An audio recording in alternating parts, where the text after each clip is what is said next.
ఓం శాంతి.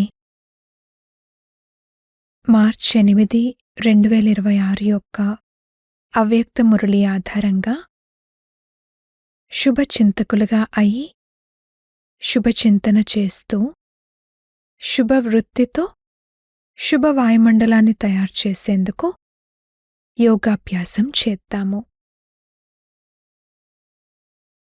ఓం శాంతి. నేను బాబాకు సహచరుడైన బిడ్డను. విశ్వ పరివర్తన సేవలో నేను బాప్దాదాకు సహచరునిగా ఉన్నాను. నేను బాబా స్నేహంలో లీనమై ఉన్నాను. బాప్దాదా విరాట రూపం వలె తమ బాహువులను చాచి నన్ను వారి బాహువులలోకి తీసుకుంటున్నారు. స్వయంగా భగవంతుడు నా స్నేహితుడు. నేను బాబా ప్రేమలో లవలీనమై ఉన్న ఆత్మను. బాబా యొక్క స్నేహశక్తితో పర్వతం వంటి సమస్య కూడా దూది పింజంలా అయిపోయింది. పర్వతం వంటిది కూడా నీరులా తేలికగా అయిపోయింది. బాబాను మర్చిపోవడం నాకు కష్టం. బాప్దాదా సదా నా ఎదురుగా హాజరయ్యే ఉంటారు. నేను బాబా స్నేహం యొక్క ఛత్రఛాయలో సదా సురక్షితంగా ఉంటాను. నేను బాబా సమానంగా అవ్వాల్సిందే. ఏం తుఫాన్లు వచ్చినా కానీ నేను బాబా సమానంగా పరివర్తన అవ్వాల్సిందే. ఇది కలియుగ సమాప్తి సమయం, పరివర్తన సమయం. కావున తుఫాన్లైతే తప్పకుండా వస్తాయి. నేను విజయిగా అవ్వాల్సిందే. నా కొరకు తుఫాను కాదు, అది నాకు తోఫా, కానుక. ఎందుకంటే బాప్దాదా యొక్క వరదాని హస్తం పురుషార్థి బిడ్డనైన నా మస్తకంపై ఉంది.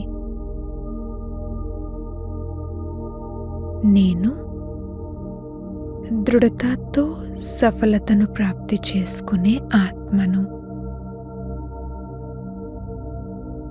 నేను సమస్యకు సమాధాన రూపాన్నిచ్చి ముందుకు వెళ్ళే విజయీ ఆత్మను.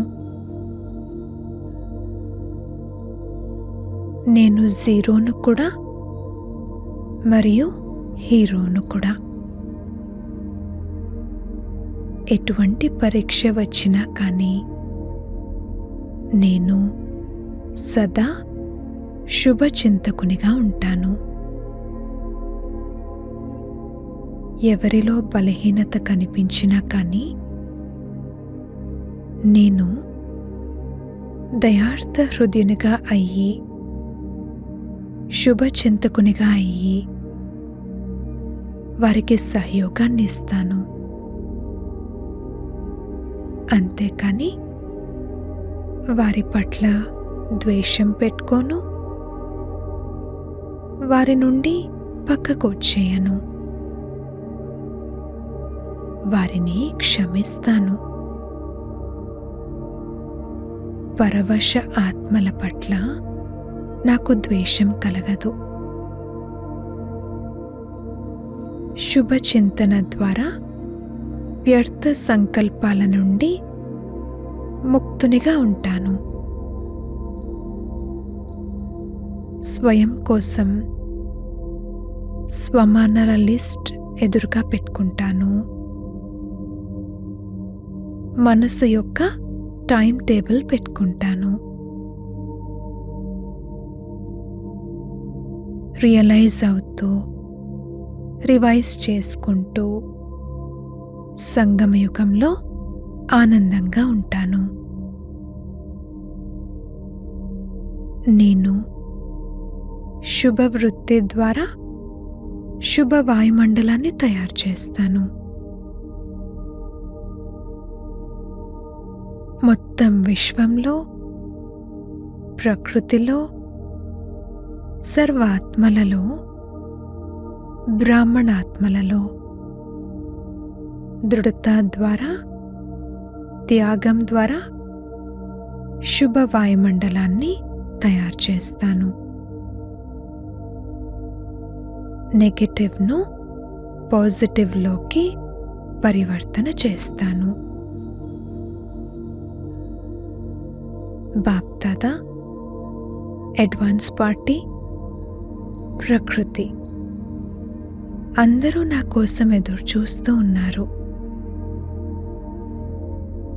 ఆ అనుసారంగా నేను ఏర్పాట్లు చేసుకుంటున్నాను. పరివర్తన జరిగే విషయంలో నేను ముందు నిమిత్తం అవుతాను.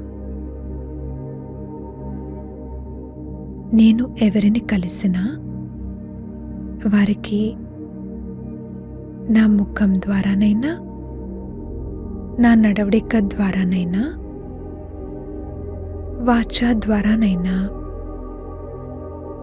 ఏదో ఒక గుణాన్ని కానీ శక్తిని కానీ కానుకగా ఇస్తాను.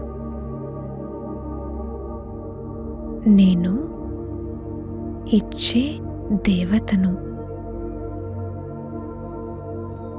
నేను ఎంతగా ఇస్తానో